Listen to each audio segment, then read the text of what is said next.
Hey,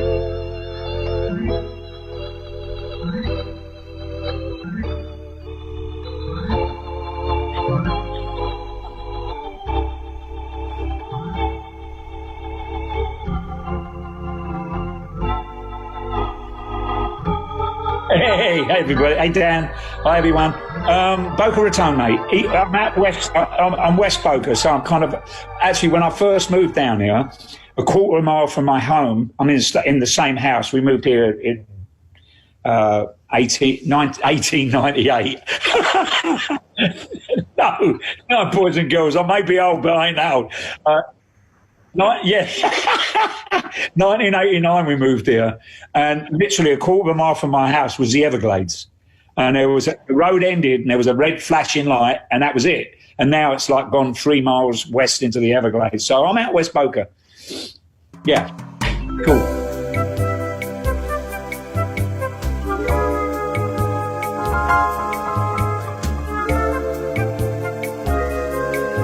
No, mate, it's truly a miracle. You know, if you ask me, do I believe in miracles? The answer to that is yes. Of course I do. Seriously, though, I think you could ask any one of the guys in the band, you know, 30, 40 years ago, especially Steve. I mean, he formed the band in 1976. So although it's a lot older than 40 years, you know, in the industry, in fact, to be honest with you, it's 41 years because we celebrated in 2019 our 40th anniversary, because you celebrate from the moment you get your first professional deal a recording contract, and they got theirs in 79. So we're 41 years old. So, you know, that's fine. You can shave the years off. That's all right. Do you remember when you were a kid and somebody say, how old are you? And you'd go, I'm 7. And your mum would go, no, you're not, you're 6. You know, you always say, oh, I'm up. We'd be adding the years. Now we take them away. But, yeah, I think if you'd have asked anyone even 20 years ago, what do you think you're going to be doing? You know, first of all, I think we would say we'd be happy to be alive, considering the kind of lifestyle that pretty much half of the band lived. You know, there were a couple of guys that were completely teetotal in terms of everything, you know, that's associated with rock and roll, except for a bit of a libation, of course. But, you know, it has been an amazing journey, one of which we're still on. You know, we're still driving the bus. And, you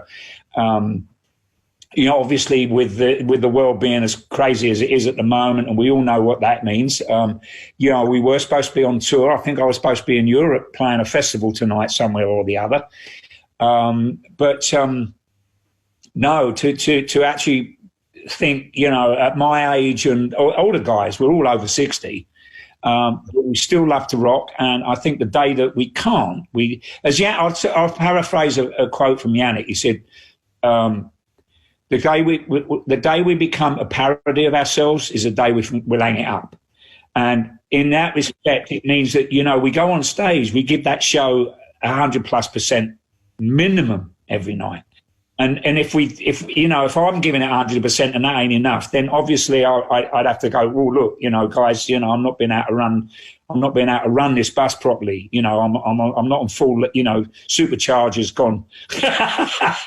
So, but you know, yeah, to actually think of the longevity of where we're at and what we've achieved and what we've still got to do.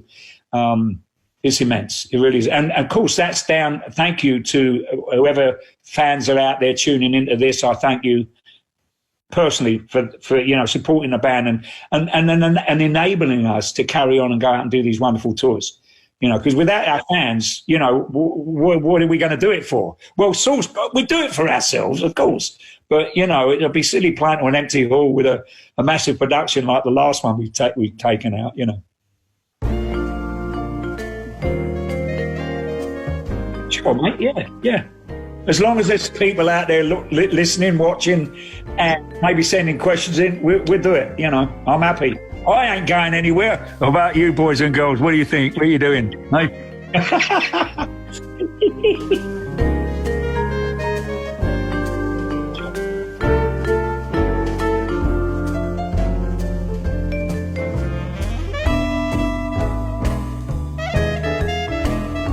Oh, well, yeah, good question, mate.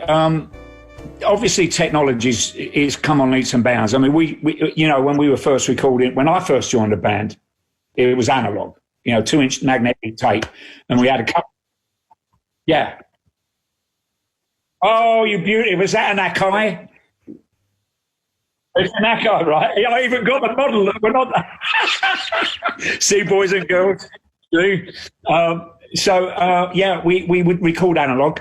Now, the basic structure, the way we did the albums in the early days, we would do basically set the rhythm track first. So I would go at it.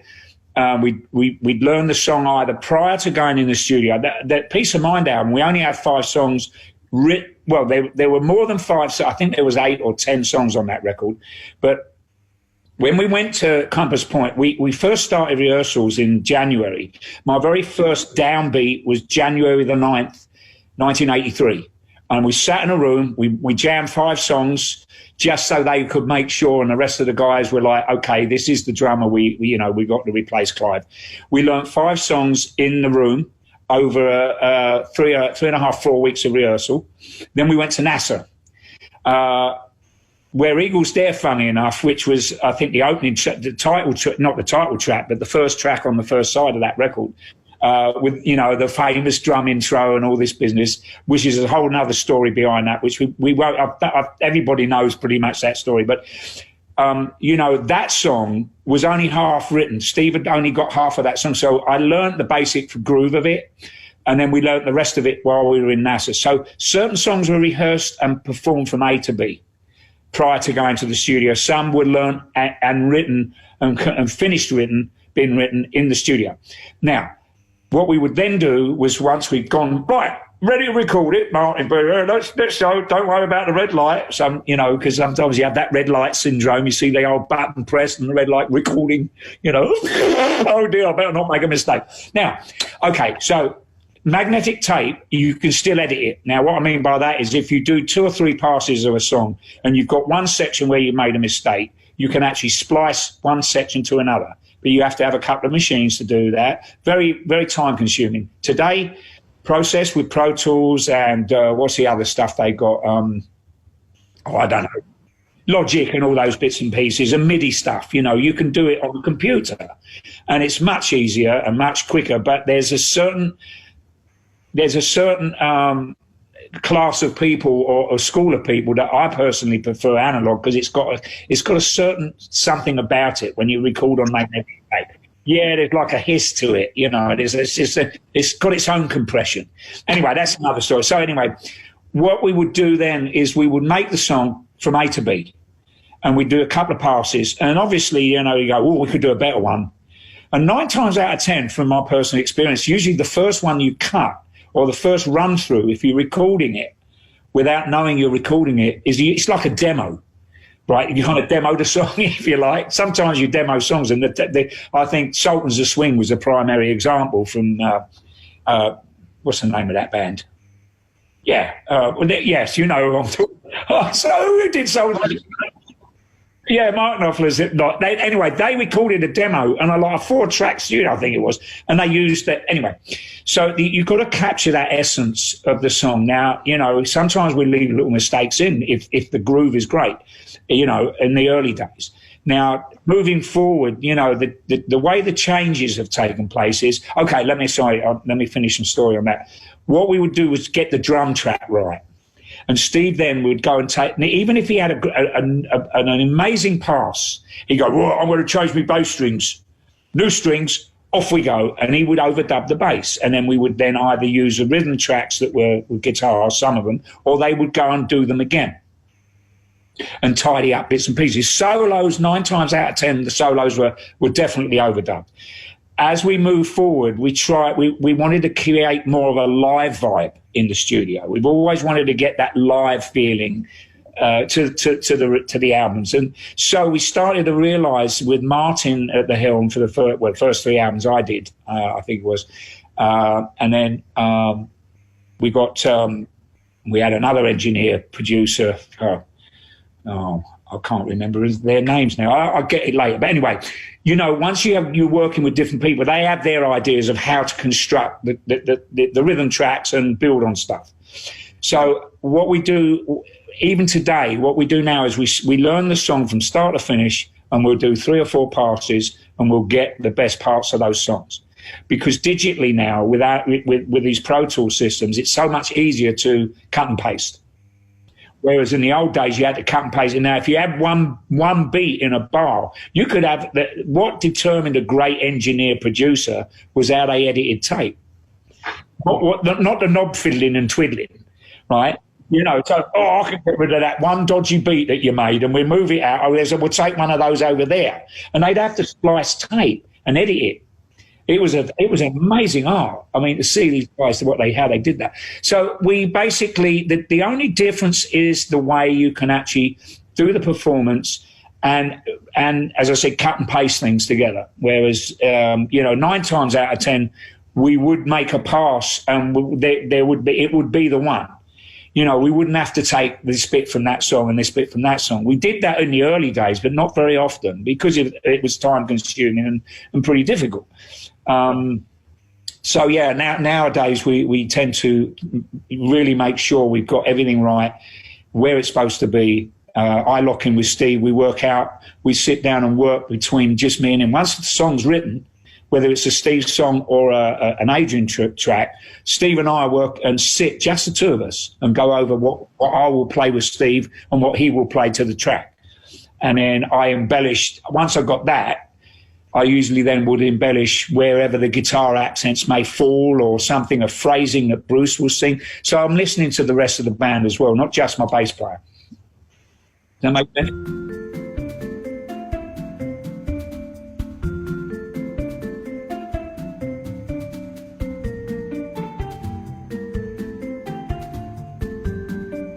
Yeah.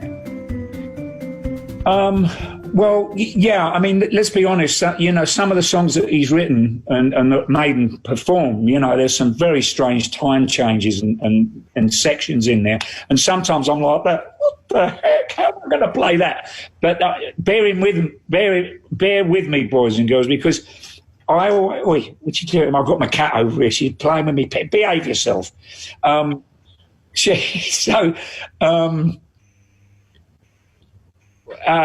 You know, there's a key. You have to find a key for a transition. Now, I don't read score. I tend to count a bar when I have to. If I know where I've got 4 bars before I'm going to go into a 7/8 section or some weird 13/16 or whatever it's going on, you know. There's a key that once you get familiar with it, it's like riding a bike. You never forget it, right? But to when you're you can be a bit wobbly. So you have to persevere. Now, by the way, as well, what we do now, to go back to the question about the differences, is we acoustically learn the songs first. And I'll be sitting there.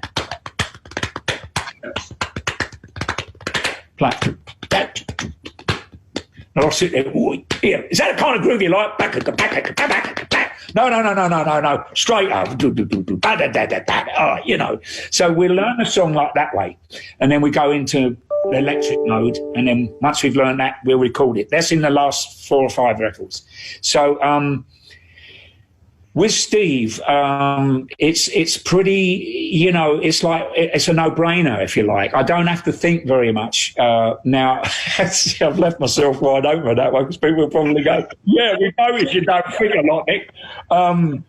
You know, no, it's because we've been playing together. It's like we'll have a bond, you know, and that's very important in any band, to have that bond with your rhythm, you know, your bass player or the bass player with the drum. And so when Steve's written a song, I'll first thing I'll say to him, what kind of feel do you have in your mind, Steve? What kind of drum part are you looking at?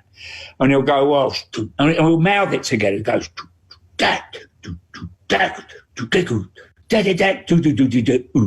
he can play real good air, you know, mouth drums. He's shit on the kit, but once he he does a pea suit. Anyway, so it gives me an idea.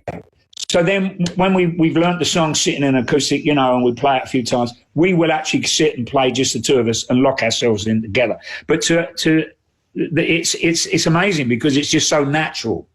It's a natural vibe with Steve, you know, and of course he's one of the best bass players in the whole wide world. You know. I know what the question is. Who's the best looking bloke in the band? And who's always right? Exactly. The drummer's always right, mate. I owe that one to my dear friend Johnny Wagner. Bless him.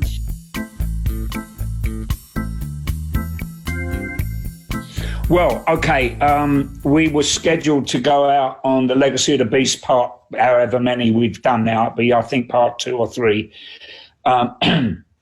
We were supposed to start in Australia in April to do rehearsals, and then we were going to start in Perth on May the 1st, was our first gig.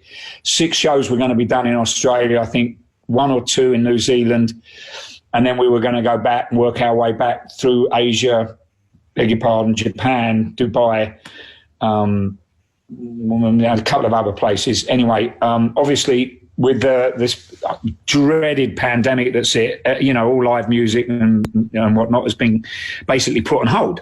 So the plan now is to go back out next year, God willing, you know, and hopefully, you know, I guess when, you know, I don't want to get too, you know, everybody's sitting in the same boat. You know, they're all talking about how and when and what and if. But, you know, we do know that we got to have a vaccine for it. Once we have that, then things will probably get back to normal. You know, they're reckoning perhaps the end of this year. I think there's a couple of guys in England that have Imperial College and Oxford University have got a medicine that helps you to not have a fatality from this horrible, nasty virus.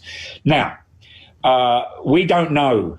Nobody knows what's going to happen next year in terms of when it will open up and we can have like 20,000 sweaty bodies crammed into a theatre or an arena. But we're planning on going out in a year's time. Yeah, well, you know, we were going to kick off in Australia and then head over to New Zealand. Which, by the way, I've got to hats off to the Prime Minister down there. That lass, she's absolutely phenomenal, by the way, and they seem to have got it all under control. But then we were going to hit New Zealand for a little bit, and then Dubai, Manila, Japan. And I think we were going to go to Israel as well, which would have been fantastic. It would have been our second time there. Last time we were down there in 1996, so it's been a while. So those, obviously, all this tour, and then we were going to carry on, do some summer festivals. Download was what we would have been playing there last weekend. But as this has all been put on hold, I believe we've made provision to go back out in June next year, a year's time. The Legacy of the Beast tour. Because now, as far as going to these other countries, I'm not sure whether that's going to happen. It could do. I think, why not? But yeah, that's the plan. Now, equipment-wise, it's still the Legacy of the Beast drum set with the same livery on it, which is all the different stained glass eddies, which fits in with him.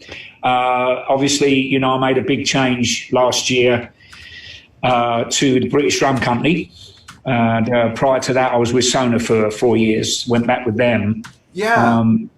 So I changed. I went on. Basically, people go, well, "What did you leave Sona for?" I mean, they're beautiful drums, beautiful, without a doubt. The first drum set I ever bought when I was 15, 16 was a Sonor, and I fell in love with them then, and had this kind of on-off passion with them. It's like a girlfriend, I'm going to kick her out, but then you get back together again, and, if she'll have you. So, I went back with them for the Book of Souls tour. And originally when Keith Keogh left Premier, He asked me if he could build my drum set for me, and I said, well, yeah, of course you can. I said, but what hardware would we use? And it took 5 years for a British drum company to come up with a hardware program, which is the Casino Lion, which is a Palladium series of hardware, which was designed by a guy called Alan Kitchen. And what was his name again? Alan Kitchen. Alan Kitchen, yeah. Yeah. He designed that hardware for us. In fact, when Keith and I worked together at Premier with Craig Buckley, he was like the GM for a number of years with Premier. And we were like the trio of the three Musketeers. And, I met them the first time we did our very first interview. The first year of Drum Talk TV, we met them. Because I remember we did that upstairs in the Premier office. That's right. Yeah. Yes. Yeah, of course. Oh my gosh, that's right. Well, so we had a great relationship, and actually we designed a full range of drums together when we were at Premier, and then just things, as we know the Premier story, we don't need to go through that again. And of course, Keith left to build his own drums with a British drum company. So I was asked, and I had considered doing it and going with them when things with Premier, went tits up in 2014. So unfortunately, we didn't have the hardware program. So I thought, well, I better go with who I know. And I approached Sona, went back, and we had a whole plan of product to license stuff, Maiden drum set, like we had with Spirit and Maiden, stuff like that. And then basically, in a nutshell, things didn't work out business-wise with us. Mm-hmm. And in the meantime, the Palladium hardware was designed and signed off on. Right. And, and I had just, things didn't work out. The marriage, it was kind of went a bit sour with Sonor. And it hurt my heart, to be very honest with you. But, when things go like that, new administration, new people come in, new distributors, new this, new that.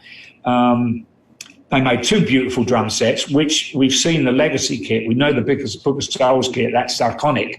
Yeah. But the Legacy kit was, we obviously had to get BDC to build me a new Legacy drum set. So it's still the smoke chrome finish with all the same livery on, same sizes. It's a different wood to the beechwood. I got birch shells with an interior. So on my Icarus drum set that we introduced at the NAMM show this year, that's a black oak with a fishtail oak outside.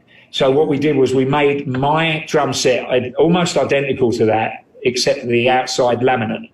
It's not fishtail oak. It's Eddie's. Interesting. Nice. Yeah. So that was going to be a nice vehicle to promote that line of drums within the family. So it was a no-brainer decision. Unfortunately, I was pushed to make the decision through my relationship with Sonor, and then of course jumping on with Keith and Al Murray and Ian Matthews, all the guys. I'm so happy. I really am, because the way that Keith makes these drums is unique. It's cold press instead of hot press, and I can go into it briefly, but that allows you to put the laminate if you've got artwork on a laminate on the very first goes in the mold, whereas if you're making a hot press mold, you can't do that. Right, you have to attach it afterwards and then trim it all up. This one is a one and done. So, you've got an 8-ply shell, you put your laminate in, 7 plies on it, and set it overnight. It's incredible. And I think what that does, it doesn't stress the wood as a hot press would, because the heat and cure the glue in a hot press is quite intense, and the pressures that are put on the wood. So, that's a good thing. That's great. Where are they located, Nicko? Beg your pardon? Where are they located? They're up in just outside Manchester in England, very close to Stockport. In fact, it's Stockport. And funny enough, that's where the Trooper beer's made. Yeah. That's great. Like literally, it's like a 5-minute drive up the road from the factory. Yeah, and great. And again, I've got my drum shop in Manchester. It seems like the stars aligned, and the only thing missing is me living in Manchester. Yeah. Do you think you'll ever go back? To what? To England? Yeah. Under the circumstances of what's going on with this country right now, it's a high, distinct possibility I might just up and go back home. Yeah, it's a shame. But I'm still very patriotic. But I'm an expat. I live here. I've been living in America since 1989, and it's my home. And I suppose being sort of having a dual nationality in a way, being a Brit, I do have the opportunity may go back. But under the circumstances, things ain't looking too bright. But I ain't going to sink this, desert. I'm not going to be the rat that goes down the down the old chain line, desert the sinking ship, so to speak. No, but I have a home in London still, and I get to go home. Obviously, when we're touring, we do Europe, I get to go home often. And when we're not, unfortunately, now I can't really go back to England. Certainly I can, but I won't sit on a plane for 10 hours. Right. I'm going to try and keep myself. As I said earlier, when we were having a chat before we went online, I had bronchitis when I was a kid. So I always had this bronchitis and I've got asthma. So, I've got to be really, I'm at that age, boys and girls, where I'm in the high risk if I get this corona. Yeah. Right? So, yeah. Yeah. I think people can hear me now, I think. So, folks, thanks for being so patient. I really appreciate it. Not that you need to hear me that much, but I'm sure it was kind of annoying to not hear the questions. But I appreciate you sharing all that insight about, the gear and brand changes and all that, and the new process. Yeah. The kit that I saw at the last Snap show was indeed absolutely beautiful. Can't wait to see you guys on the road again. Another thing I've always wanted to ask you, and I've always just sort of forgotten, is you are, if I remember, aren't you about 6'1", 6'2"? You're not anymore.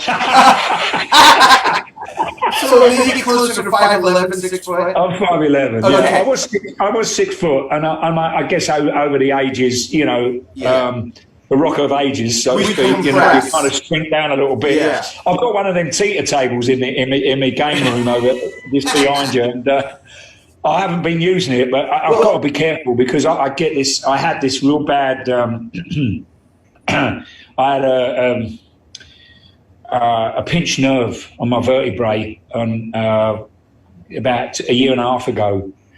Before we started out on the Legacy tour, and I had to go and get an injection in my back, and it's starting to come back. So that sciatica things. Yeah. And that's unfortunately one of those things that happens to us, I think, as drummers. Yeah. Lower back issues. My scapular area is fine, although it squeaks and creaks and whatnot. Well, they said to me, why you got your drum set so high? All these cymbals are up here, and your ride cymbals like this, over here. But it's the way I play that drum set. I mean, be honest with you, I could still play all of Maiden's songs on a 5-piece. Yeah. Just because I'm doing large drum fills, it's because I've got a lot of tom-toms. Yeah. I've got 9 tom-toms up there. Yeah.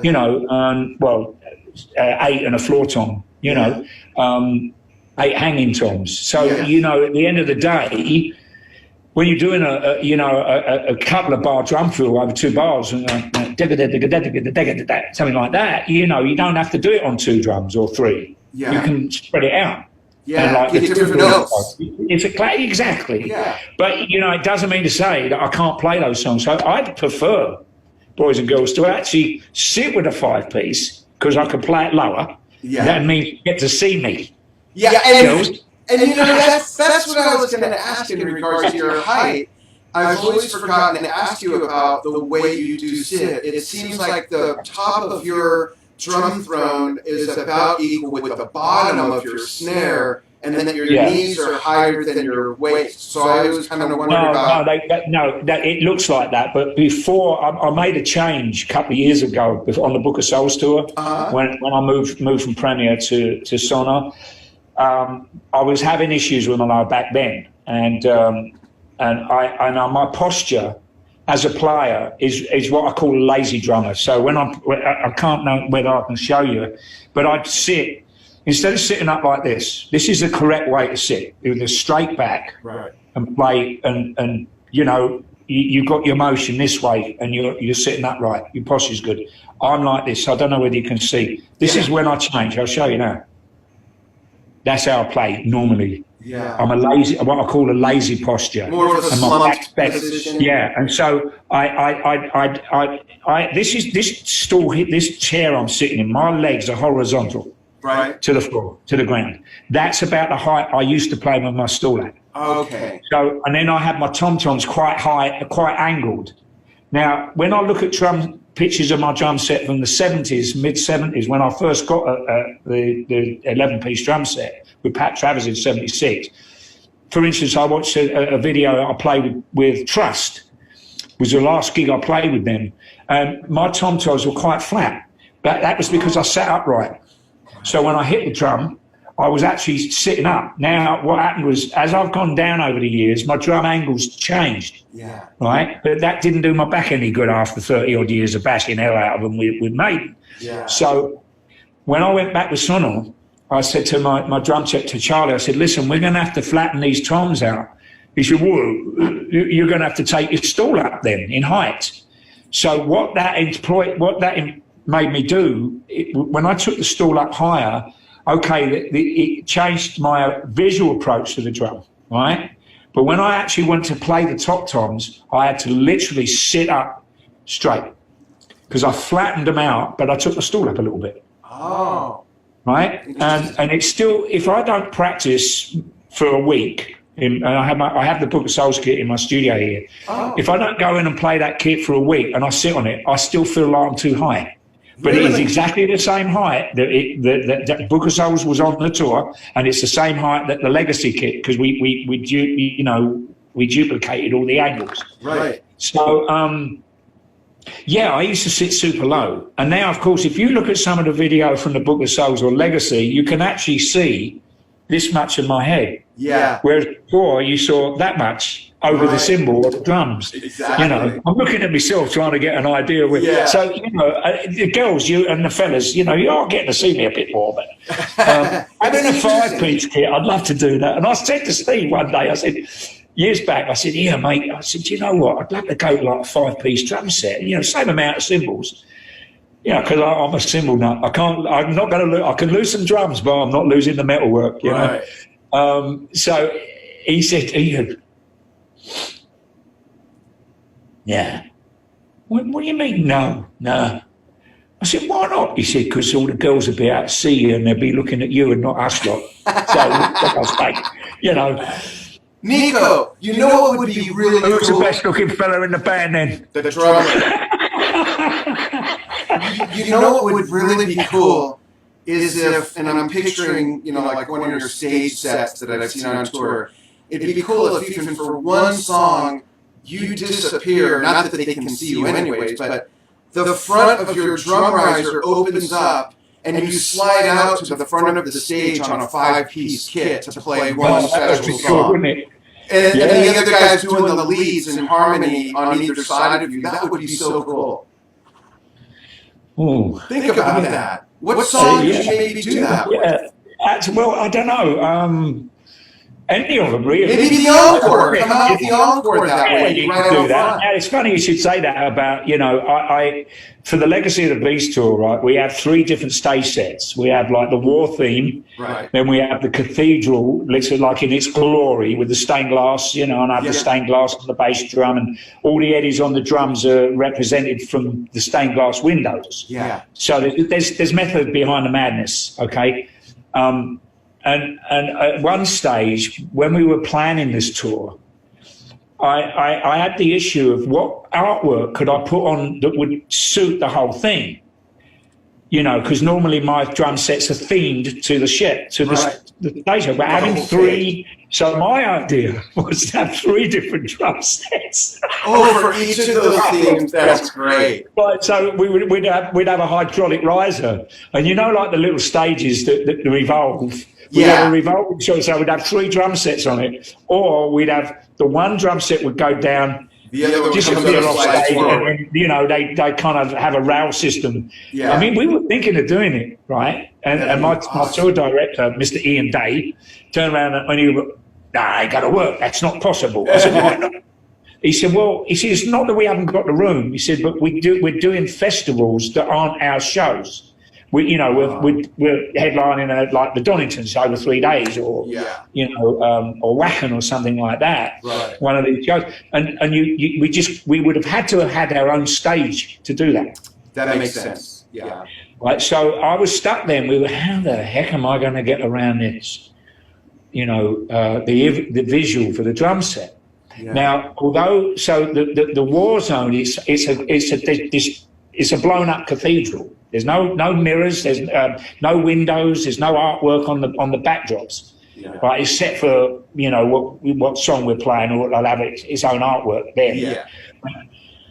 So we started pre-production rehearsals. Okay, so I decided to go with stained glass aesthetics because that works for the cathedral and hell, because we're still in the cathedral, but it's all reds and flames and whatnot. Yeah. So we and I said to the guys, I said, I can't come up with an Eddie theme having the stained glass Eddies to have a war theme for the first 5 or 6 songs. Yeah. So we decided we were going to use 3 different bass drum heads and 3 different gongs.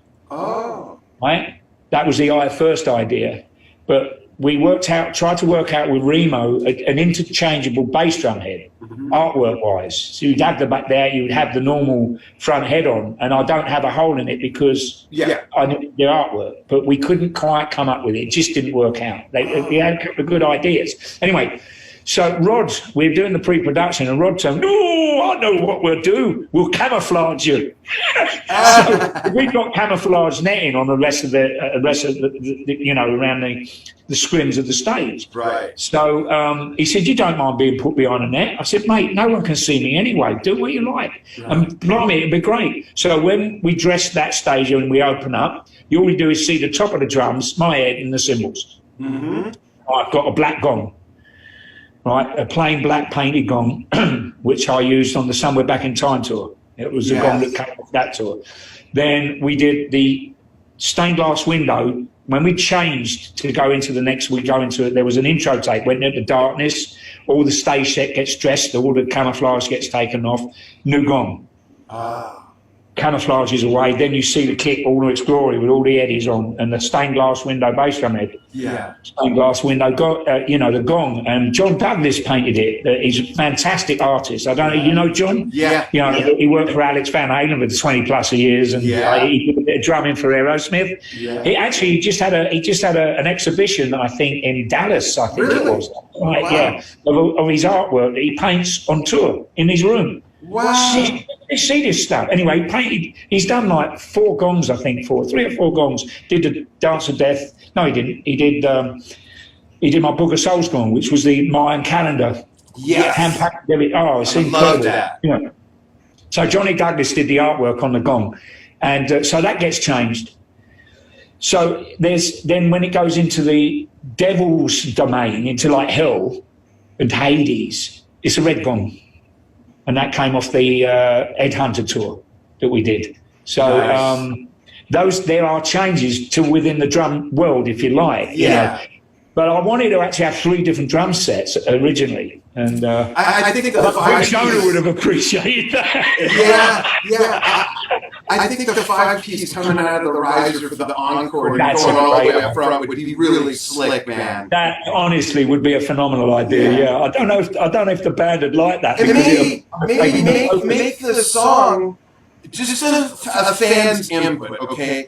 Make the song from Peace of Mind, the first album you played on, and have that cover on that album cover on the drum head. Maybe do kind of like a back to basics thing, iconic song from that album. Brilliant, man. I think that's a great idea. I'd love that. I mean, I'll come out in my glory. It'll be on a little 5-piece drum set. Yeah. I can use this 3 or 4 cymbals. I wouldn't have the whole lot. Right. Let's see if you have any questions for Nicko. I'm gonna. John Kinsing points out that Buddy Rich had an awful posture. So there you go. He did actually. Yeah, he was very hunched over. Yeah. It didn't affect. Hey, John, that's a good question. You're, good observation. But that left hand of his didn't change the speed on that, did it? Exactly. Oh, here's a question. Thank you, Aiden Scally says. Aiden, I know Aiden. Oh, really? Yes, yeah. He played my drum set. Hello, Aiden. He played. Yeah, Manchester. We did in the Manchester. It was a British drum show last year, I think it was. Oh. I did an evening with and Al Murray, one of the partners in British Drum Company, and a great celebrity in England, was like the host, and we did an evening with, and I was playing my legacy kit. And Aiden, I think he was 10 and a half or 11 last year, about that time. Oh. And I got him up to play my kit. Nice. And both Al Murray and I looked at each other, should we go home? He really did a player.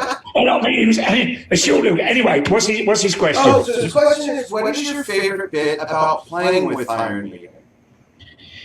Oh, my favourite bit about playing. I think it's just that the it's hard. It's a good question. The music, obviously, is first and foremost, but the fun that we have on stage. Yeah. We always have a great time. I kind of sometimes I've got my head down, so I miss a lot of what's going on. But 9 times out when I get Yannick comes up to see me. Dave will come up. Adrian's a bit lazy lately. He's got a bad back, so he can't get up them stairs too easily. Harry's always up there. Bruce, I see him a lot because he's on the top of it. And everyone's having so much fun. And I think the best thing about it is the music. Is just the songs that they're just so great, and they're all such wonderful tunes to play live. Yeah, that's great. Let's cruise through. Are you going to open a drum store in Florida? Asks Craig Wilson. Well, yeah, funny. Yeah, good question again. My partner's in Drum One in Manchester, my drum shop over there. We wanted to see how this. We've only been open a couple of years, so the idea is to actually open drum shops all around the world. And Drum One's Drum One, and if we open Drum Two, if we open a shop, it'll be Nicko McBrain's Drum Two. Oh. Do we spell it TWO or TOO? Who knows? Or just a number? Yeah. But we have talked about, but over especially in America, there's so many more. Not to say there aren't a lot of drum shops across England, but there's a lot more competition. Plus, you've got the internet nowadays, so that's kind of pretty important to sales and whatnot. Right. But the dream was to open one in America, and whether we do it in Florida, which would being I live here, it makes sense, doesn't it? It does. But then I got my mate Jeff at Resurrection Drums over here to contend with. I don't think he'd be very happy. Well, you have a place to do clinics, that's for sure. That's true. Yeah, very true. And Nicko, do you, like, when you're at home like this, in between tours, and we'll pretend that's all this is for purposes of discussion, do you play much? Do you play every day? Do you have a routine? Do you play just for fun? Do you work on certain things when you're out of the writing and rehearsing mode? Do you just play to play? Yeah, before in January and February, when I knew I was getting ready to go, I was playing every day, and I'd go in and sit on my drum set for at least 45 minutes, and I'd go through, four of the songs and have a rest, and then I'd go the next day and play 5 and get it in my mind. Look at the live feed, live videos of just to remind myself of the set list. Yeah. What's next? Oh yeah. Oh, I didn't realise we were doing that. Oh gosh. No. So I'd go in and I was playing every day for at least minimum 45 minutes, and sometimes I'd be in there for an hour and a half. I wouldn't play the whole set, but I'd do it in half, and then because it's the difference about playing on your own is it's not the same as playing with your guys. The energy is different. The way you attack the drum set is different. So what I was doing was more to kind of get me physically trying to get what we call road fit. Yeah. You only really can do that when you're actually going full tilt rehearsal for a couple of weeks with the guys. But I was making sure that I had my parts where, right. And, usually what's happening is nowadays I click the set at the beginning of the song. Like Where Eagles Dare, Aces High, I've got a meter on it, and I'll watch the little red light, go, oh, that's pretty good. Yeah, I'm in the ballpark there. Yeah. I don't watch it all while I'm playing because we move. We have to. Yeah. Almost kick out, and but as long as you come back in the verses and they're not too crazy. In the old days, I used to play too quick. I used to, with the energy and the adrenaline was so crazy in the 80s, 90s, and certainly certain songs, certain gigs. Sure.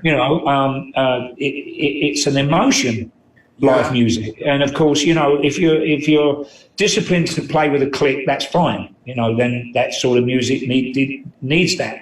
Yeah. But so this week I went in yesterday at about half an hour, and all I do is I sit down and I start just playing a little groove. And what I find is whatever groove anyone sits down on the drums and plays first is your body groove. I think everyone has a different a natural tempo. Some people will play like this. That's about 98 beats a minute, 100 beats, something that's something on the laid back side. That's their natural body rhythm. Some people, and then so mine is about 120. Yeah. I'll put it, and I'll play. So I'll just warm up with my natural feel, my natural tempo, if you like. I don't try anything slower. I don't try anything quicker. Yeah. And I'll start, and I'll just launch into a solo, and I just create while I'm playing. And that's all basically that's why I don't do very many drum solos. I don't structure them. Yeah. If something sounds good, I go, oh, that's nice. I'll try that again, and I mess it up. I'll do so, and then I'll usually crack out with the Where Eagles Dare intro, and I'll finish off playing half that track up to the that second, because the bass drum is, it's like and you want the notes equal, and sometimes I can play that, but they're not equal value. So that's I haven't played today as yet. I'll probably go in after this and have a little rattle. And I do that about 3 or 4 times a week. Cool. Very cool. Then maybe I'll leave it for a week. But as I said before, getting ready to go on tour. We were getting ready to leave America to go to Australia on April the 5th. Funny enough, me and my wife. We were going to go over 10 days before rehearsal started. On the 15th. So we would have actually got there a day later, I think, is it, or behind us. I can't remember, one or the other. It's either in front or behind. Yeah. You go across the date line, don't you? Yeah. So I was playing every day. Yeah. And, right now, if I've got to go and do a show, I'll play every day. But now just play for fun. It's not really an effort. Right. That's cool. And being that everyone knows you for the music you've been playing for years and years and years, what can you tell us that it might be music that you admire that might surprise people? Because, everyone thinks that jazz drummers only listen to jazz and blues drummers and guitarists only listen to... So what is some music you admire that might surprise people? Well, one of my favourite drummers from back in the 80s was Phil Gould. Oh, yeah. And from Level 42. Yeah. And I that sort of music I love. I love that slap bass and funk and soul. That's and I think they're just one of my favourite bands. Anything Eric Clapton plays is top form for me. Blues rock, Gary Moore. And Deep Purple, that's in the same kind of genre, but, you listen, those guitar players like Hendrix, Beck, Jeffrey Beck, and Richie Blackmore. Holy unbelievable. I mean, I know that they had their issues in Purple, and when Richie left, I think around 74, 75, whenever that was, you know, what did he do? Nobody really followed him anymore. Right. I mean, he had his own little thing he went out and did, but he did Rainbow for a while. Oh, that's right. He did Rainbow for a little bit, of course. But you know, these stunning blues rock players, were, you know, that's not maybe a surprise to people. But I think Level 42 would probably be a bit of a surprise. I mean, I just love that. I mean, in fact, I thought to myself once, I could go. Oh, excuse me, I could go play with these guys. I love this sort of thing. Yeah. I don't think I could have really played like Phil or Gary Husband, but you know, I just kind of, you know, before I started to play with heavy progressive blues bands back in late 60s, early 70s, I was playing in soul bands. Playing stuff like from Chicago and Blood, Sweat and Tears and Bobby Blue Bland and stuff like that. Great. You know, big horn sections too. You know, I loved it. Yeah. I mean, if you remember, I don't know if our readers, our folks watching this will remember. I did a video called "Rhythm of the Beast." Yeah. And I had a piece of music at the end of it, which was a four-piece horn section. Mike Moran on keyboards, Dave Murray on Martin Connolly on bass, and it was just a stonking brass track. As I love brass, so you know, going back to the jazz greats, you know, I don't listen to that a lot anymore, but that was kind of what I grew up with. Yeah. You know, Benny Goodman. My father played a lot of that. Gene Krupa and Duke Ellington's band. So I was kind of subject to the heavy metal of jazz, if you like, the hard rocking jazzers, you know. Yeah, that's cool. And you mentioned Chicago. One of my favorite concert films is from 1970, and it's Chicago Live at Tanglewood. Okay, yeah. There's two things about that film that are amazing to me. One is the musicianship is just amazing, and really if you know their music, to see that and realize how early on in their career how many hits they had, because every freaking song they played could be an encore level song for any other band. You know, it's really interesting. And Danny Serafino was like 23, I think, when they did that. They were all in their early 20s. It's just a really great film. There's no like stage show or anything. It's just some lights are on and they're just playing. And it's Terry Taft at his best, an amazing, you know, songwriter with the guitars. You mentioned Chicago, and that just came right to my mind. I saw them playing. Funny enough, in London in 1972, they were playing with the Eagles, and I think it was their first tour that they did in England. Wow! At that time, may be wrong, boys and girls. It sounds like it could be. They played at a place called the Rainbow. Funny enough, in fact, it wasn't the Rainbow then. It was just a theatre. In fact, I saw the Beatles there when I was 12 years old. Wow, really? Yeah. Oh, my gosh, that's another story. I'll tell you what, I couldn't hear them because the girl was screaming. I managed, my sister went and myself. And this is going to sound gross, boys and girls, but the girls pissed themselves and the wee was running down. Wow, really? Oh, yeah. And so you not only couldn't hear him, he was screaming. And they didn't have these big PAs in that, right. 1964, you know, and there were like 25 different bands playing. Billy J. Kramer and the Kokotas, Cilla Black, the Searchers. Who else was on the bill? Oh, grommy. Jerry and the Pacemakers. Oh, and they all did one song each until, you know, they come on, one band to do a song and the next song. Freddie and the Dreamers, all the old 60s, you know, Mersey beat. It was a big thing, and the Beatles came on and did half an hour. Wow. And all I can remember was the screaming and the smell of piss. And you couldn't hear them. What is that, Moss? She said, the girls are pissing themselves. I said, you ain't doing it as well, are you?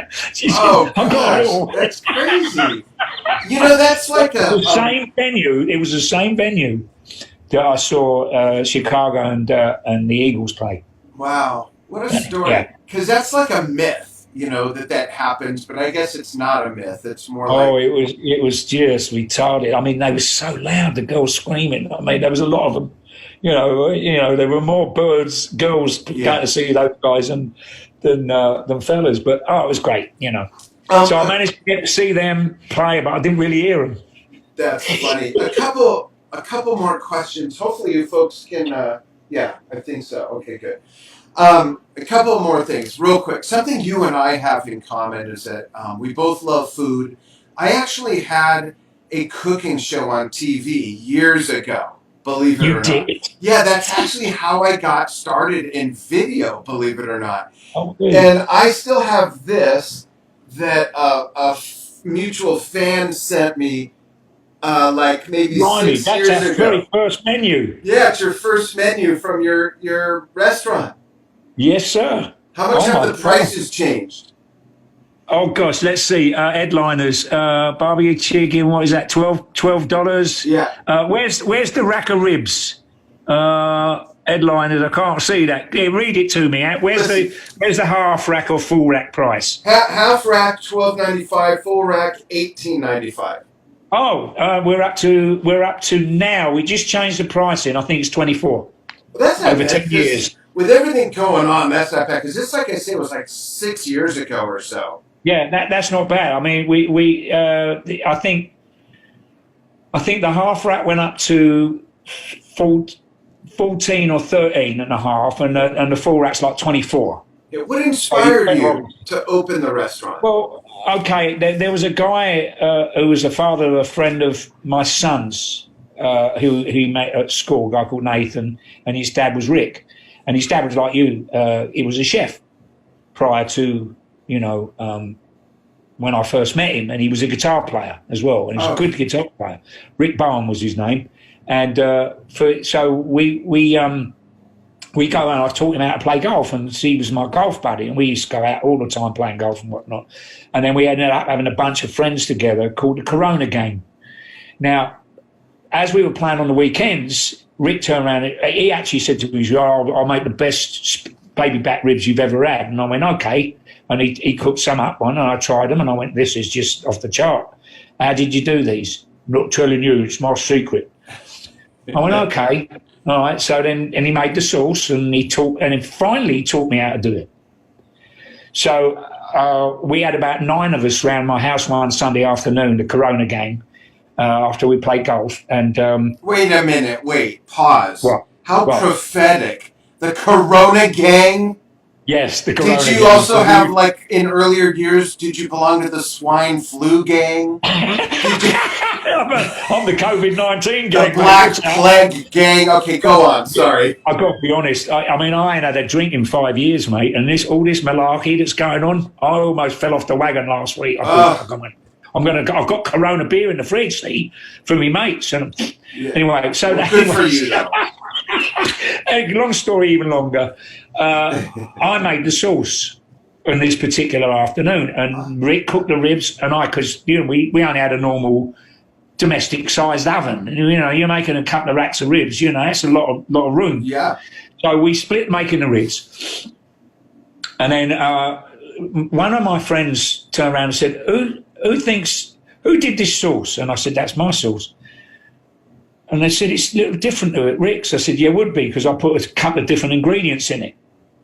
And so my mate says, who thinks Nicko's sauce is better than Rick's? And all my mates put their hand up. Really? And Rick went, oh, you're all just, you're siding with Nicko because he's a stupid superstar in this bollocks, right? And all that stuff. And they're going, no, his sauce is better. And then the same friend of mine who put his hand up and said, who thinks Nixie's best, said, you two ought to open a restaurant, like Rock and Roll Ribs or something. Now, we were playing music together, and then we went on, we had a band called Brain Damage for a wee while, and we went out and did some Maiden covers and whatnot. And so we thought, that's a good idea. And this was probably back in it was probably 19... Let me get the year right, because I got it round the wrong way before, didn't I? It's probably around about, must have been 94. Okay. So for about 3 or 4 years, we let me see, we've been open 10 years, so that'd be 2010, 2010 years. Yeah, so it took 4 years of planning. Oh, wow. We were talking about it, and finally we pulled the trigger and got ourselves a restaurant. Rick went out and found it.